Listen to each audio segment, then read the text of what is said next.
one of the main reasons why I've been able to do this and to be successful in every endeavor that I've gone on is that I've surrounded myself with great people and with people who are supporting me in a ton of different ways, and knowing that if I support others and we have this reciprocal relationship, we're all going to rise and be better together. And I think that truly is one of the biggest advice that I can throw out there, is to surround yourself with people who are going to help you get better, whatever that is.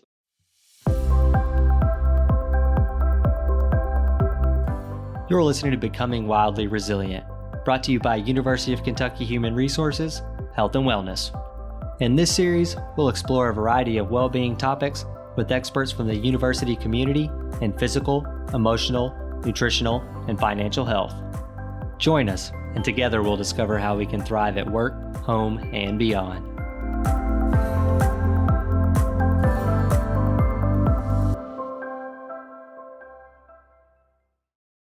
Welcome to another episode of Becoming Wildly Resilient, and Happy New Year. Joining me today is Dr. Natalie Jones. She is an extension specialist for family health. Natalie earned a doctorate of public health with a focus on health management and policy, as well as a master's of public health with a focus on health behavior, both from the University of Kentucky. Today we'll be exploring lessons of resilience learned from endurance sports and other life pursuits. Welcome, Natalie. Thanks for joining me on the show. Thanks for having me today. So to start, tell our listeners a little bit about what you do for family and consumer sciences. Yeah, so it's a great question, and I don't even know how to explain all of it, because extension is an amazing, amazing part of the University of Kentucky, because we're a land-grant university. We have an extension service, and so I work for Family Consumer Sciences, and my focus is on family health. And so basically, I say I have 120 bosses, because we have an extension office in all 120 counties. And my job is to help our extension agents be able to give out evidence-based health information, as well as deliver health programming. And a lot of that focuses on physical activity or chronic disease prevention. So a lot of times I get to just encourage movement and activity all day, and it's the best job. Yeah, I think I said this in my episode with Nicole Huff, that like every time I hear like 120 counties and like we have somebody in those 120 counties, and the reach that extension has, not only within the university, but now out in the community as well, is really amazing. And I know we actually had to reschedule our initial interview because you were helping drive a bunch of donations out to Western Kentucky to help all of our neighbors out there who were affected by the tornadoes. So your all's work is much appreciated, literally from end to end of the state, east and west, north and south. So I know it's super appreciated and super important for our communities too. So what about Natalie, the person outside of work?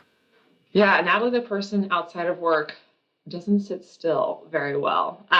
Is very active. I grew up playing sports, and I basically just maintained that throughout my career, which I think was difficult being a college athlete. I did soccer as well as cross country and track in college at Transy, a local liberal arts school here in Lexington.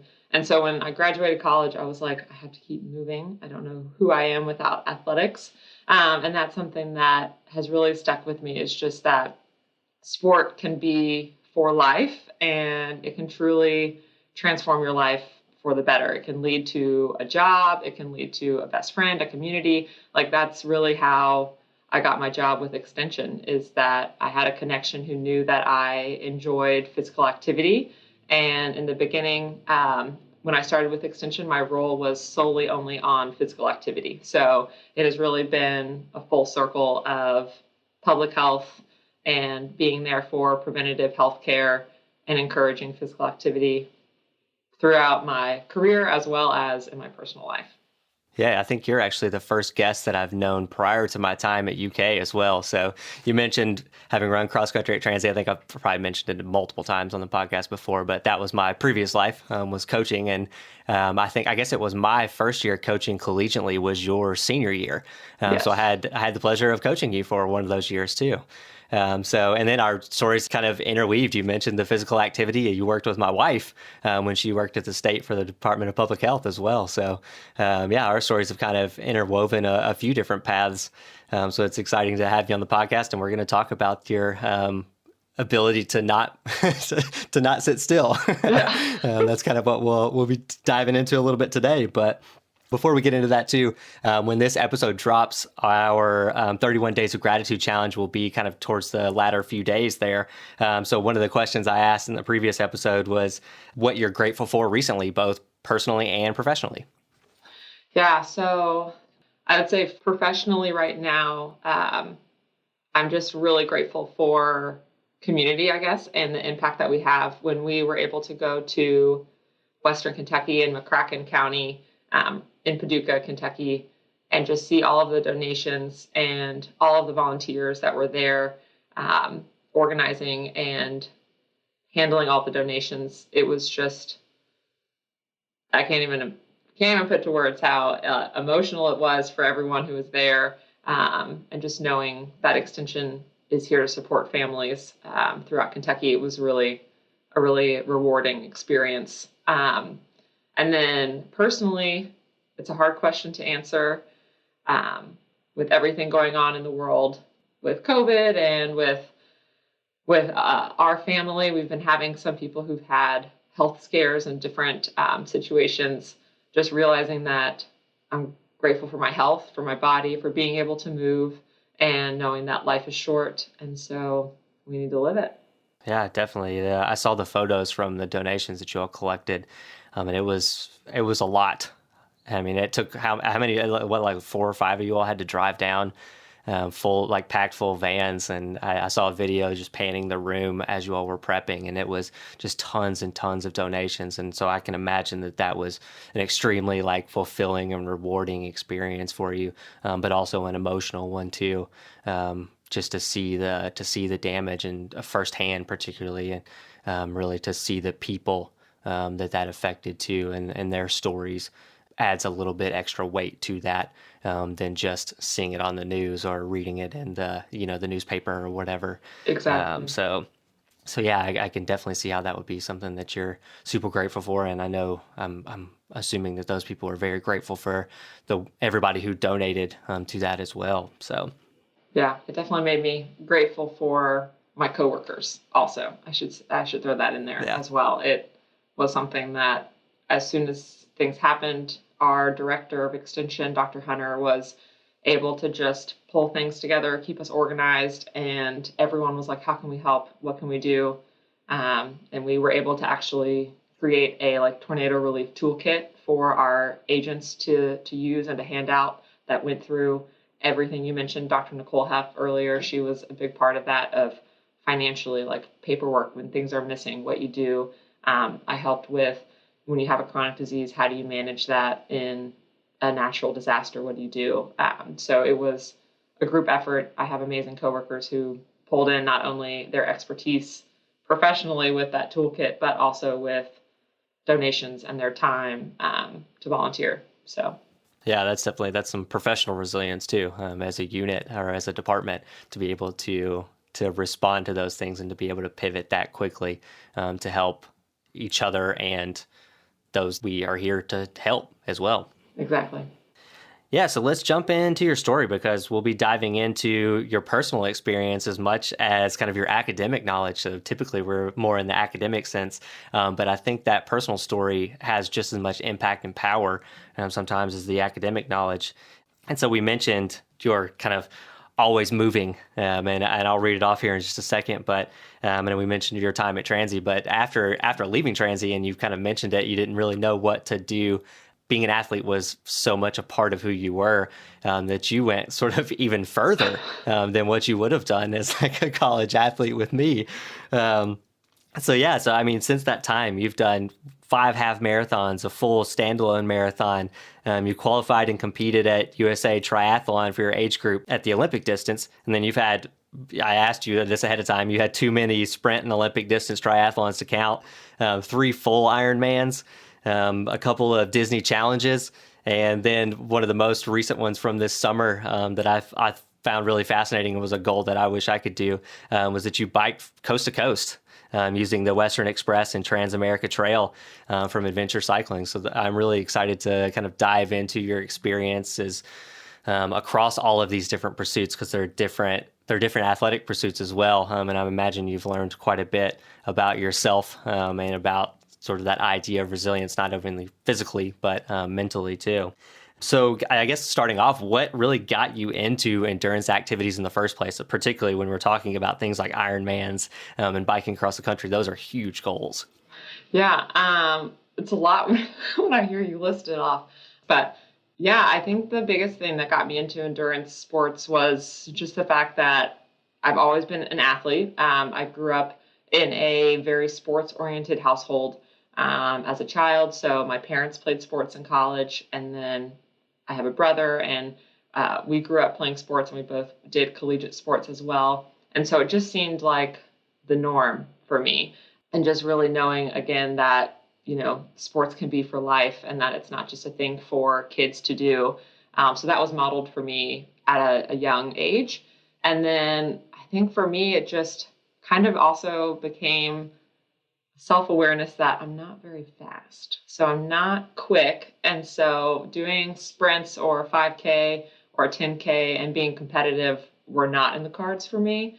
But I knew that I could keep going for a long time, and that a lot of people don't want to do that. And so that's kind of where it started. And then also I think just the challenge of why not? Like, let's just see what happens. Let's do it. And so for me, it just kind of, I guess, kept snowballing into, okay, I did a sprint triathlon, did an Olympic, and then I haven't ever actually done a half Ironman. I've kind of skipped over that distance and basically was just like, let's go big or go home, and let's do an Ironman. And so I did it and fell in love with it. And I think it's just, I get to be outside all day doing what I love to do with people who like doing what I like to do. And it's just a catered event. I love it. It's a great day.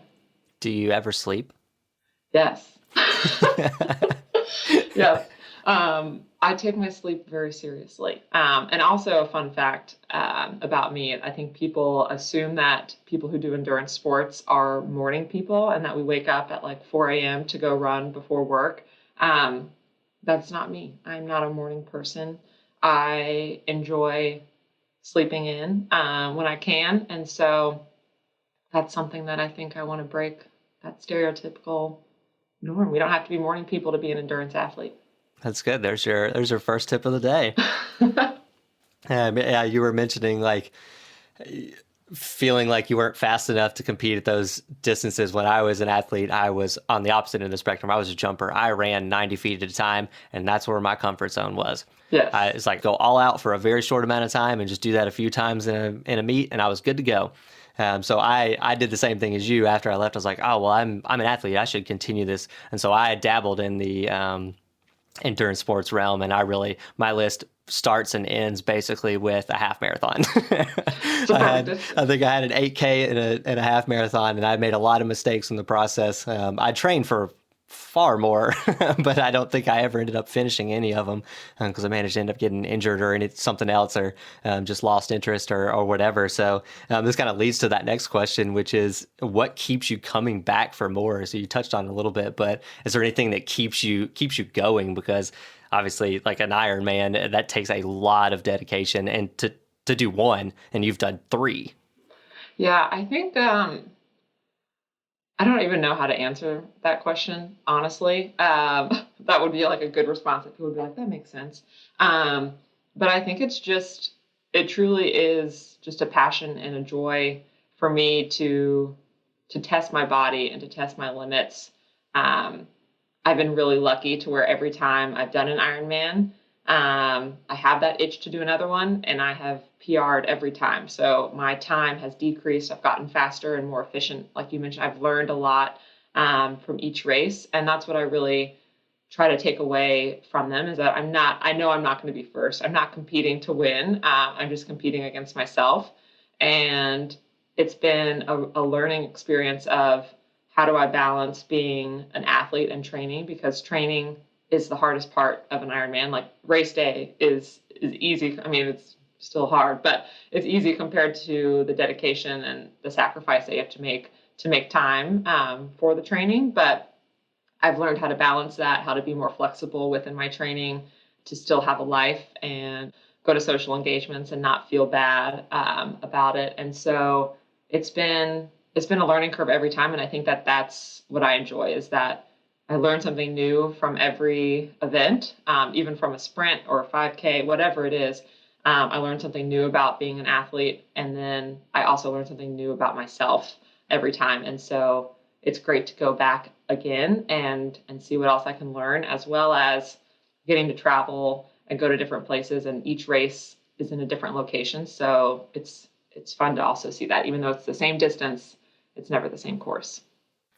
Yeah, I feel like individual sports or any sort of athletic pursuit like this that we're talking about are very much linked with growth mindset too. And that like there's really only one winner, and unless you're like you hit the parental gene pool or whatever, like you hit the lottery, and you have like the genes to be world class or whatever, or to be the best in the state or anything like that, or best in the nation. That I mean, there's not very many people that can compete at that level, but there's millions of people that do these things across the world. And I think it is because of what you said. It's that opportunity to learn about yourself and to get better and to benchmark against yourself as much as anyone else. And so that's what I've always loved about individualized sports like track and field or something like swimming, where it's like you're collective together in your effort. But at the end of the day, it's always what you're doing. And you can, even if you're not the fastest or the best, you can always get better. And you can always benchmark on yourself as well. And you learn a lot, like you said, about yourself in the process too. So of those accomplishments that you've had, what would you say was your most rewarding and which one was the most challenging? So for me, I think the most rewarding and the most challenging would be over the summer. I biked across the US with my brother, but it was very different than an Ironman. And that was something that we had to learn from the beginning. We had a lot of people who we talked to who were bike packers or had done bike adventure trips before.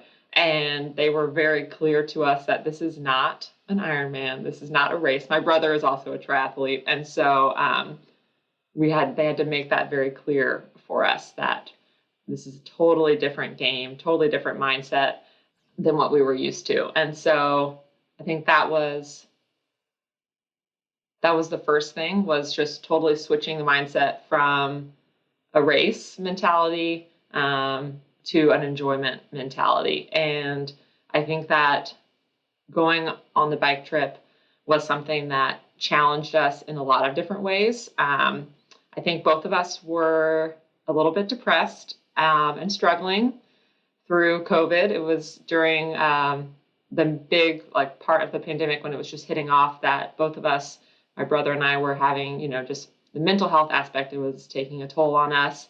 And so we were both vulnerable, which I think everyone can relate to. And that's really when we both realized that it wasn't just about the sports, like the races, because races were being canceled or postponed and rescheduled. And so it wasn't just about the physical aspect and the racing aspect of it, but it was about the mental health and our happiness that we really missed, and that we realized that that's what was part of the joy of being active in cycling. And so that led us to doing this trip together. And for both of us, we joke about this, like literally we were first timers and we chose to go big or go home because we had never done bike packing before. And we chose to do this 2-month excursion. We hadn't even, literally the day before we left San Francisco on the bikes, we put our bags on the bikes the night before. We were like, we should probably go around the neighborhood and check balance, see if we know what we're doing, because we had never even ridden bikes with bags before. So I think that's one thing that I've learned, is not to be afraid to be a first timer, not be afraid to be a noob at something, but there's joy in that. And so just go for it. And that's what, don't be afraid to be bad, and don't be afraid to do something for the first time. And I think that was the challenge then, of both of us learning on the go, on the fly, doing things that we had never done before, biking on elevations that we had never biked on before, and different grades that were insane through the Rockies, the Appalachia, like everything. And so it was just such a joy, as well as just such a learning experience, together, to be alone with your sibling for 2 months. That was also, that we can even go down that path as well. We learned a lot about each other that we had never knew about. Yeah, and that much time in like relative solitude too. Obviously, you're doing it with someone else, but like you're still, it's hard to hold a conversation all day long. I've done a bike from Lexington to Louisville and back over 2 days, and it's tough to like fully connect that entire time. And when you're trying to grind out, I'm how many miles did you average on a day to do that? Yeah, we averaged a little over, I think it was like 75-ish was the average. But again, I think we had 5 or 6 days where we were able to hit century rides, so over 100 miles. And then we had some days where we used them as like an active recovery. And so we only really did like 20 miles. It was just kind of a piggyback to keep moving forward, but still give our bodies a break. But yeah, like you're exactly right. Because of safety with cars and vehicles, a lot of times we were riding right behind each other. So we're in a straight line. And we only were really able to ride side by side a few times, like and talk when there wasn't a lot of traffic, or we were in a safe place to do that on a bike trail. And so it was, a lot of people thought that we would get closer or have more conversations, but there's not a lot of time for conversation when you're biking behind each other. And then also we had to plan. So part of the trip is not only the cycling side, but the navigation side, and logistics of where are we going to sleep, where are we going to stay, where are we going to get our food and our water from. And so a lot of our time off the bike was just done planning and checking the maps and making sure that we were able to get a spot at the campsite or at the campground or the RV park. And so it was a lot of logistical conversations as opposed to more deep conversations. Those happened as well, but a lot of time was spent on the bike and planning. Yeah.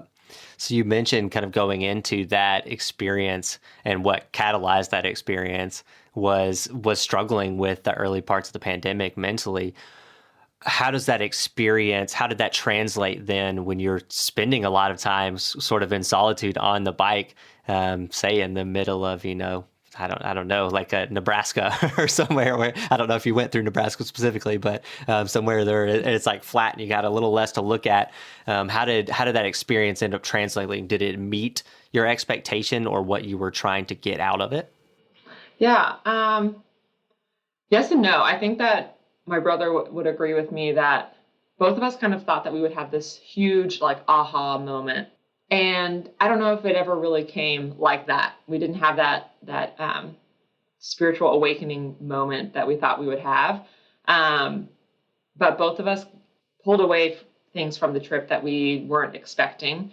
And I think that part of it is, like you were saying, just the ability to stay mentally engaged, because when you're biking, you have to be mentally engaged all the time, especially because we were on roads. And so you can't just zone out, because you have to be aware of traffic and aware of other vehicles around you.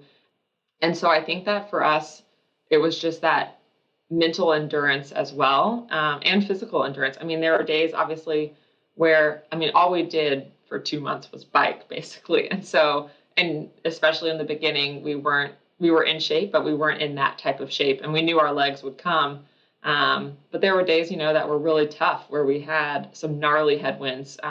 And we didn't, you wake up and you don't want to go, you don't want to do it, but you know that you have to. And so I think that really was part of the mental toughness that came out from it, and having a partner who's like, no, we need to do it. And luckily we were able to, piggyback off each other. So some days if Zach wasn't feeling up to it, or he was, struggling, I was there to help him, and it was vice versa as well. So I think that was really nice to have someone. In fact, I was blown away that majority of the people who we ran into who were biking across the US, because like you mentioned, we utilized adventure cycling. So they have a map or a route already planned. And so people who we ran into who were doing the route, majority were alone, people doing it by themselves. And so that's a whole other level of solitude. Luckily, Zach and I had each other, and I think that really made it a little bit more enjoyable. So you mentioned that feeling of I don't have it today, or I just can't do it, or I don't want to do it. What do you do when that happens? So kind of taking this out more broadly beyond just that experience, because you're kind of constantly in some level of training. So what do you say to yourself, or what do you do when you have those thoughts kind of pop up in your training cycles?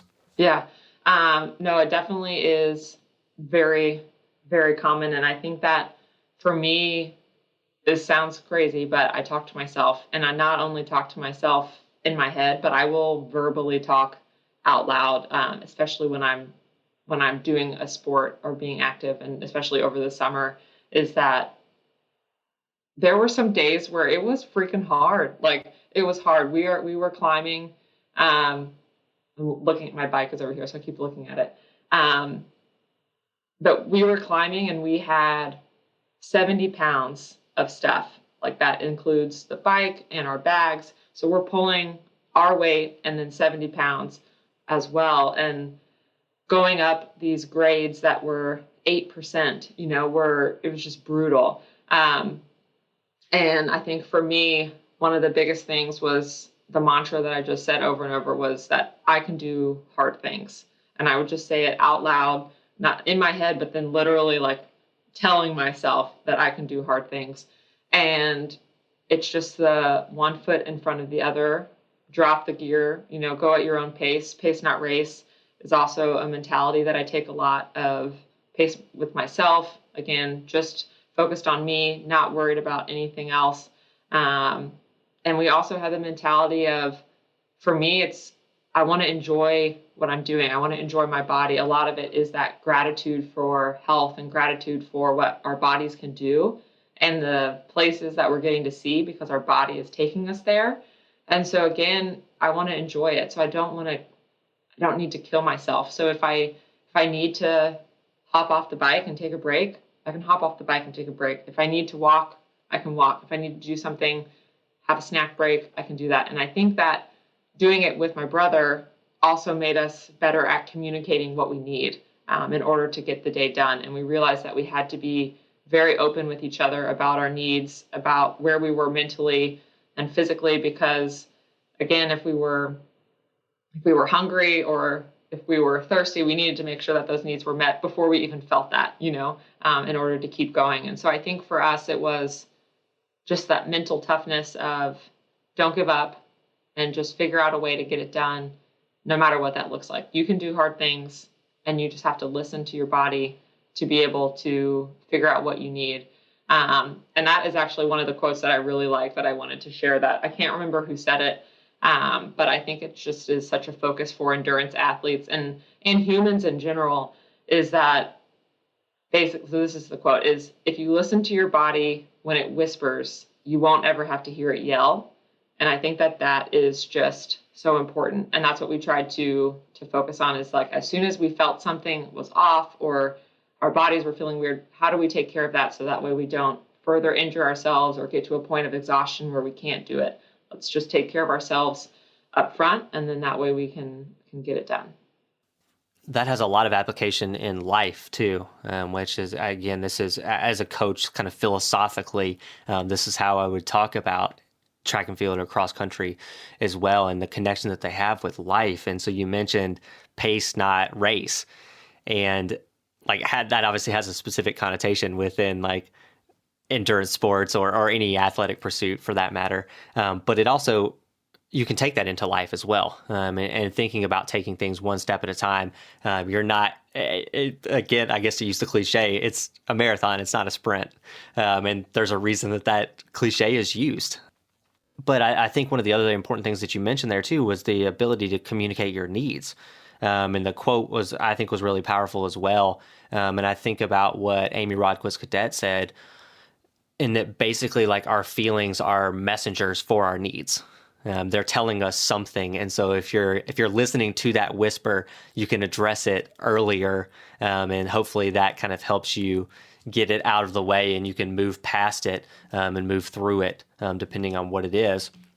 And again, like I said, it's a really sort of broad life application, not just within the context of sport. But kind of thinking about challenges as well, what other kind of challenges or setbacks have you had?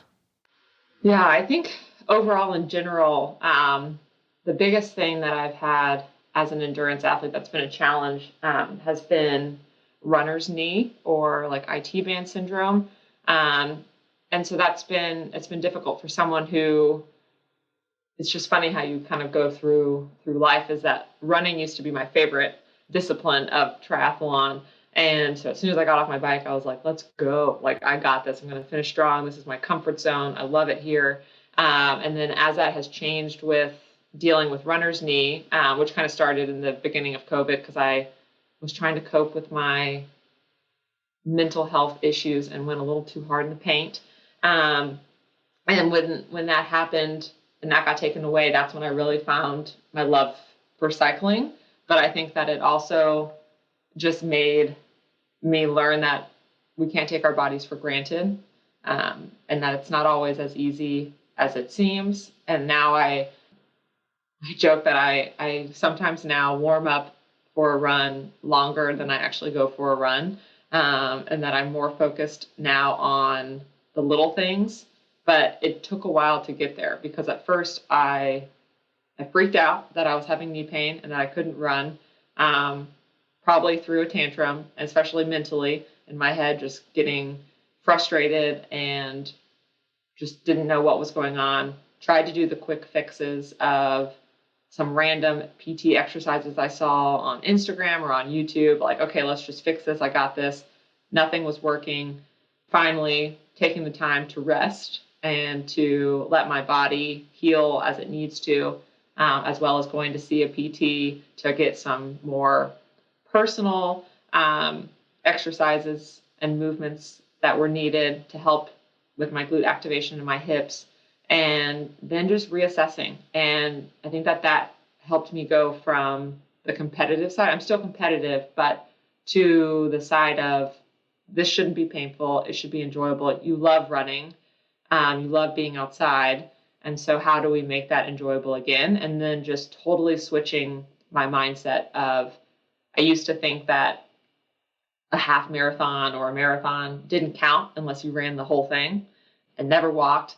And now basically the only way I do any run is a run-walk ratio, and realizing that it's more enjoyable. I don't fatigue as easily, so I'm able to maintain proper posture and technique so that I don't have knee pain. And I'm actually finishing around the same time that I would have if I would have run the whole race. And so that's been, I think, a learning curve for me, and that has been a struggle. But I'm now in a good place with how I've adapted and changed my technique and my strategy to still prosper and get it done. So I think that that's something that took a while to get here, but now I'm in a good place with it. Yeah, and that's an extremely hard process to go through. And again, kind of looking out into the sort of the life application, you mentioned like the quick fixes, and trying to just throw a Band-Aid on it and keep moving forward. And you realize the more Band-Aids you keep throwing on there, the harder and harder it becomes, or the less and less those Band-Aids start working. And I think you could put that into a mental health context. And you mentioned seeking help. As you mentioned, going to a physical therapist. It's the same thing in mental health. You could reach out to a therapist. You could reach out to a health coach.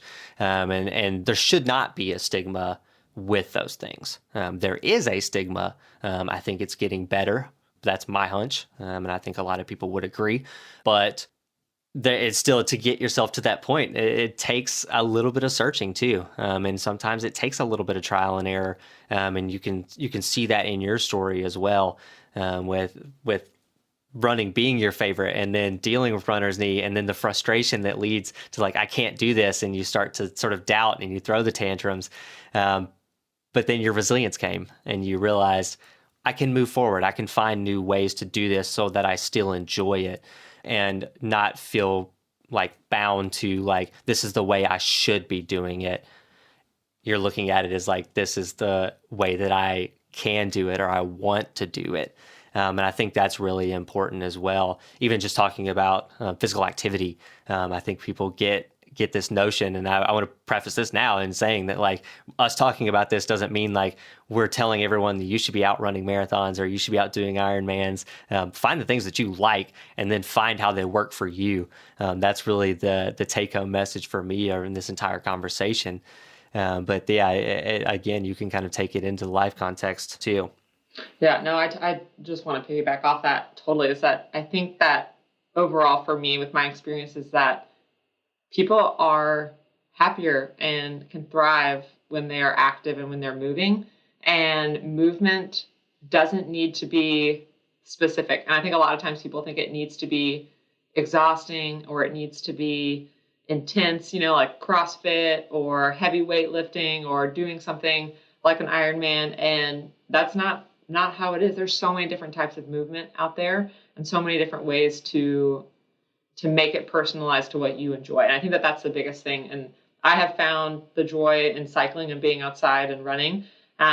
Swimming is still not my favorite, but everything else I enjoy. And it's just one of those things where there's so many different opportunities out there for movement and to find that joy. And once you find it, you will be able to stick with it and to find ways to work it into your routine instead of that, oh, I have to do this. Like I think that that's that mentality that's shared a lot is, oh, I have to work out because I want to do this. But really it's like, I get to do this. Like I'm grateful for my body and I enjoy doing what I'm doing. And that's one thing that right now I'm in my off season. And so that's something that I have enjoyed listening to my body and just like following the days. Like I'm like, today it's sunny outside, it's cold, but it's a perfect day to go for a run outside as opposed to a rainy day. And so just not worrying about a training schedule and sticking to it, but just doing what I want to do, what feels best, has been a joy as well of just playing and doing a mixture of activities. I think that that's important as well. Yeah. So for those listening that are thinking about going into an endurance sport or just thinking about getting started with physical activity, we know this is the new year. This is a really big time where people start these types of pursuits or have these big goals with things like New Year's resolutions or what have you. What do you wish someone had told you in the early days? This is going to sound cliche, I guess, but I wish that someone would have told me not to be scared and to just enjoy it. I think a lot of times when it comes to new things, there's a lot of fear around them. Fear of being new, fear of not knowing, fear of looking like an idiot, like just, a lot of fear. And I think that a lot of times that fear holds us back when you have nothing to be afraid of. And that is something too that I've learned throughout training and throughout life. But the example from the summer is I had two major fear moments where I was terrified to go downhill. I'm not a big downhill person. I pumped my brakes the entire time. And there was one moment in the very beginning, like second day of our trip, where we had a really steep, like hairpin turn descent. And we stopped at the top and I was like, oh my gosh, I don't think I can do this. And it was like a cut through. As opposed to if we would have stayed on the main road, it was just like a straight downhill that looked way easier than this like switchback situation. And it took me a second. Like I said, we stopped, we got off the bikes, and I just had to process what was happening and then did it at my own speed. And I was like, Zach, I need you to go ahead so that you're not behind me, so I don't feel that you're waiting for me. I need you to just go for it.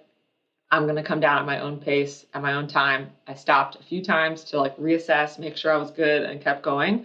And I think that that's something that goes back to the pace, not race mentality, as well as being on your own individual track and not worrying about what other people are doing, how long it takes other people to do it, and just focusing on what makes you feel comfortable and what makes you feel that you are thriving and that you are able to complete whatever task it is. And so for me, I think that that's the biggest thing that I've learned is how to communicate that again, what I need, telling him, you need to go ahead, as well as listening to myself to how do I feel safe? This is my ride. I need to feel safe and feel comfortable. And this is what's going to make me enjoy it. And then be proud as heck when I get to the downhill that I accomplished it. I overcame a fear and was actually able to enjoy the views. And so I think that that's something that it just takes time and patience to learn about what you need and how you can get things done in your own way. But once you do that, you can take those lessons and pivot to other things as well. And I think that one thing too, for me, one thing that I like to focus on in New Year's is I've never been a big resolutions person, even from as a young kid, because I feel like it's just these crazy goals that we set sometimes that aren't those smart, like specific, measurable, attainable, realistic, and timely goals. They're just these big overarching things. And so that's one thing that I also think is important when it comes to life and endurance sports is setting small attainable goals that just keep stacking on top of each other so that you can snowball into success. And then you're like, wow, I can't believe that I got from here to here. And it was easy. It was just a little bit of a struggle, but it wasn't daunting, right? There was like little steps that we took. And I think that is really important to, again, I always kind of shy away from resolutions, but focus on intentions. I think that is the biggest thing, is having intentions and being intentional about what you're doing and why you're doing it. And then I think it will lead to the major success. Yeah, I think that's really great advice. And I'm kind of along the same vein of like New Year's resolutions are like, they've become this thing that feel like there's a pressure that you have to do something. Mm-hmm. And you don't. It's another day of the year. Right. It's exactly. another day in your life. You don't have to have it January 1st. You don't have to have it all figured out. And you can change that. It's somewhere throughout the middle of the year. If you get to May or June or July and they're like, oh, I didn't hit this goal. Maybe it's even February. And you're like, I didn't hit this goal. And you start thinking like, oh, I'm a failure because I had this huge goal that I didn't really define. That can turn you away from doing hard things, which is what you're saying. Is like, you can do hard things. And I think this kind of ties back into the early answer about going downhill and like the hesitation and the fear that comes along with that. And the way that you did hard things is you took that moment, you took that pause to be mindful of, what do I need in this moment to get through this hard experience? Mm-hmm. And again, huge life application that's just manifests itself in like, you're about to go downhill very quickly with a bike that weighs like more than a normal bike does because you're carrying a bunch of weight. So all that momentum is moving down. And if you're not in it in the moment, it could be a very dangerous situation. And that's very real fear that sticks there. But that happens in everyday life too. And any hard thing that we're either face as a challenge or anything that we're trying to do that's hard.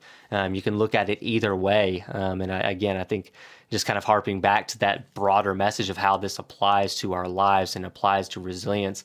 It's just a really, really concrete example and something that you can visualize of like, I'm standing at the top of this hill with my bike. I'm about to go 55 plus miles per hour down this thing. I'm scared, and it is okay to be scared because that is hard and that is dangerous if you're not engaged. But you can do it, and you did do it, and then you got to the bottom and you realize this is one more thing that I didn't think I could do that I did. And now I can enjoy this experience. I can enjoy the experience beyond this, and not have to think about like, could I have done that? Instead of just kind of pivoting around and going the other way. Exactly. And it's one of those things too that I think are, again, those stepping stones. So I can visualize where we were when that happened on the second day. And then as we kept moving forward, throughout the trip, we would get to the signs that say, 10% grade, 12% grade. And each time there was a little less fear around seeing those signs because I was like, I've done this before. I know what I need to do. I can do this. And so I think that is the same thing, that your confidence and your ability in life as well and your technique to handle situations builds on each other and you become more resilient, right? And how you can move forward. And I think that one thing too that is helpful that I didn't even realize that we were doing it, but you're correct, is that we took time to pause every time. We would always climb, literally throughout the whole trip, we would always climb, pause at the top, and then we would do the descent. And I think that that is something that is important in life as well, is that to take time to pause and reflect, especially when we think about mental health and when we're dealing with people as well, is when we get frustrated or sad or emotional or anything is happening, is to pause to be able to respond appropriately as opposed to react. Because I think that that's something that, especially with COVID, everybody has been close. And so reacting is that quick thing, but taking that time to pause and respond is important. Yeah, and that allowed you to do that safely as well, Exactly. and to be engaged and to be there, because the other alternatives where you turn around and go somewhere else, you never experience that, or you just like, I'm just going to go for it. I'm not going to think about this. I got to go. And then you're not quite ready for it, and something happens, and you could have potentially had like a nasty, gnarly slide down that hill. Yeah. And that would have absolutely derailed the rest of your trip. So that pause was a key moment within that ride, and was very important to getting you to the other side, and to getting you there safely too. So again, I think we have to preface it in saying that like you can do hard things, but you can plan these things, and you can take kind of calculated risks when you do these and how you do these, and how they connect to your life and what experience that you get out of them as well. And you can find that in a multitude of ways, in a multitude of activities as well. Yeah, there's tons of ways to get to the same destination. So everybody's route is going to look a little different. Everybody's technique is going to look a little different. And again, I think that that's one thing that I love about Ironman, that I loved about meeting other cyclists on the bike trip, is that no one looked the same. Everyone's body type, everyone's age, everyone's ability is totally different, but we're all achieving the same thing. When you go to an Ironman race, or even it's a 5K or a 10K, a local charity race or anything like that, everybody is there. But everybody's doing the same distance, but it looks a little different for everyone. And I think that's important as well. It's like you can do things no matter what they are. They might just be done a little different, but you can still do it. Yeah.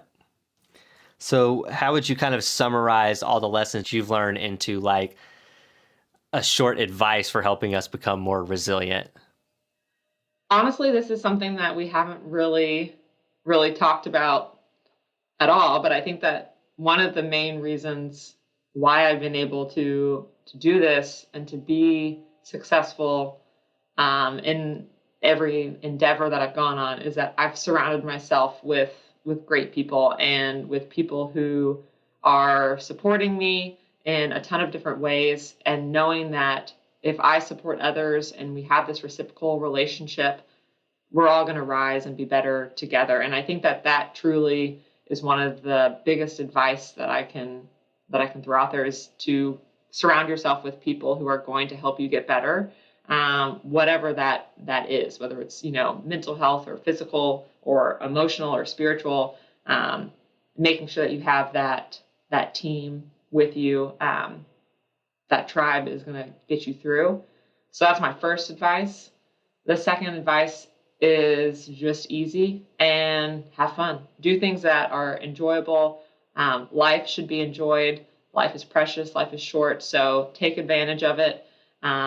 Enjoy every moment that you can. Don't stress about competitiveness. Don't stress about the end result. Just enjoy being in the moment and being where your feet are, and just take it all in. And I think that has been really helpful.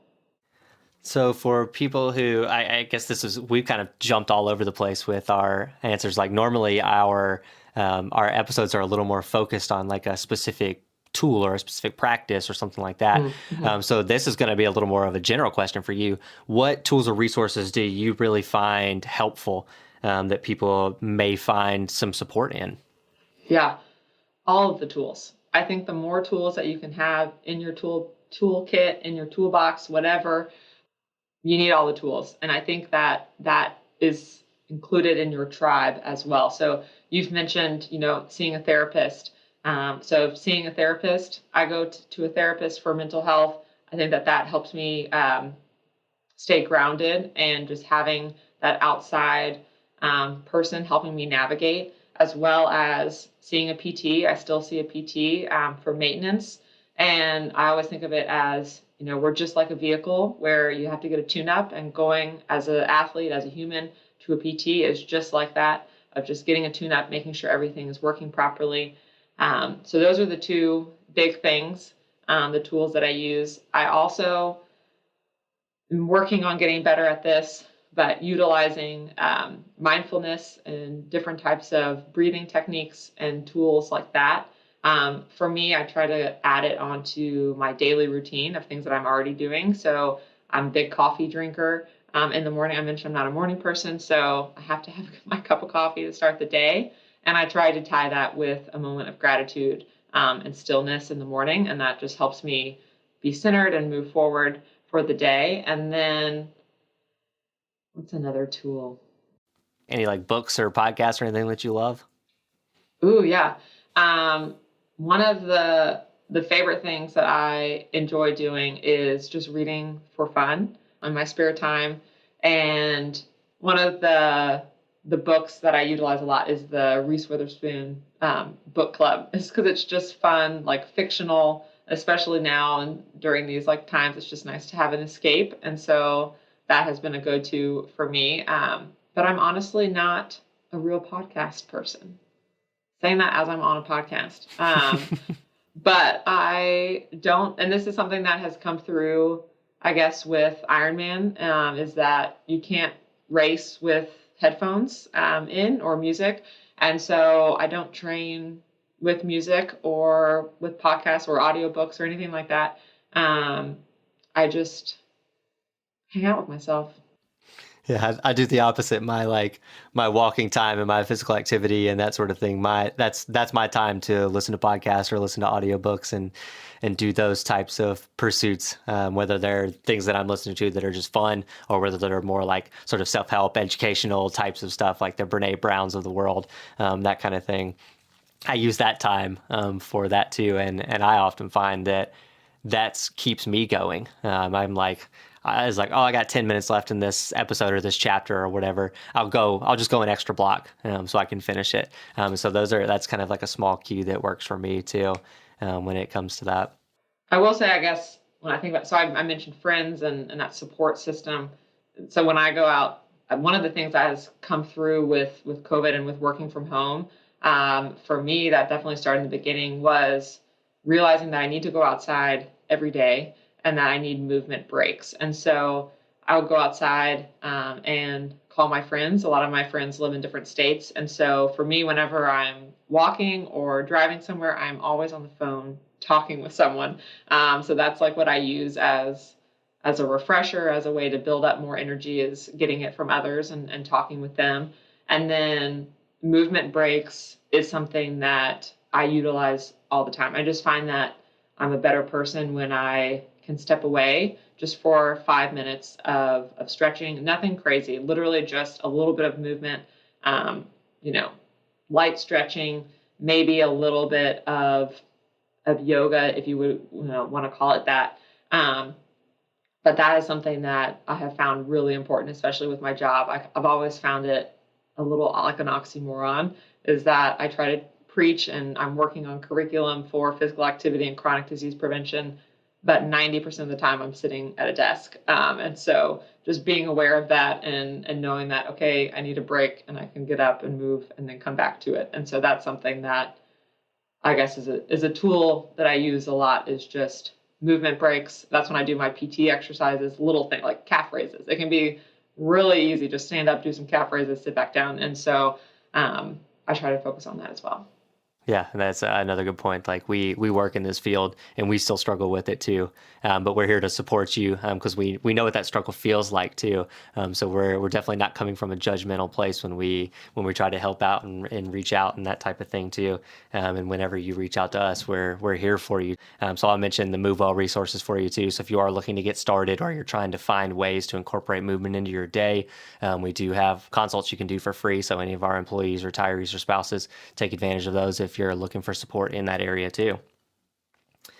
All right, so the last kind of fun question for you. Our Wildly Resilient playlist is still growing on Spotify, and so now it's your turn to add to it. So what song is just kind of your go-to for personal resilience? Yeah, so right now It is Spirit by Beyonce.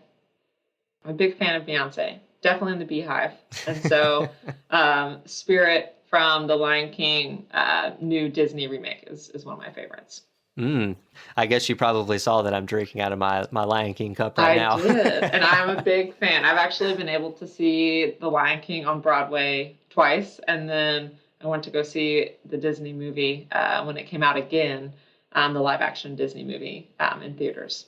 Yeah, I don't think this is the first time that the Lion King's come up on here either. It was one of my favorites for sure. But all right, I'll give you the last word as well. What's one thing you hope listeners take away from this entire conversation? I hope that listeners can take away that it's okay to be new at something, try new things, do things that you're afraid of, try to be afraid every day, and that's just going to make you better, and just enjoy it and have fun and be active. Well, that's great. I thank you so much for coming on.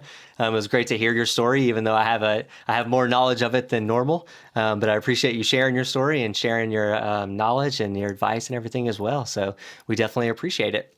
Thanks for having me. It was a joy. That'll do it for this episode. I encourage you to take a moment today to reflect on the past year and identify lessons you've learned that may have helped you become more resilient in 2022. As we heard from Natalie's story, those lessons may have come from less traditional sources, and every challenge is an opportunity to grow, so seek them out. Before I go, I also want to let you know about a couple of exciting UK HR health and wellness programs that are kicking off in January. Staying on the physical activity theme, we'll be hosting a 10-day step challenge from January 30th through February 8th. In this challenge, we'll work together to travel around Kentucky, earning milestones along the way. Registration will open in mid-January, and you'll be able to find that link in the show notes or on your health and wellness dashboard once it's available. The Community Supported Agriculture, or CSA, voucher program is also returning this month, and we're thrilled to announce it's grown again. The voucher program gives employees on a UK health plan either a $100 or $200 voucher toward the cost of a CSA share from one of our partner farms. We've added 6 new farms this year for a total of 11 farms from around the Commonwealth. If you want to learn more about CSAs and the voucher program, you can visit the link in the show notes and also check out my conversation with registered dietitian Vanessa Oliver on episode 8, Eat Your Veggies, Love Yourself. As always, in the show notes, you'll find a link to the HR calendar where you can see upcoming events, as well as links to anything else we mentioned throughout the episode. Until next time, take care of yourself and others, and stay well.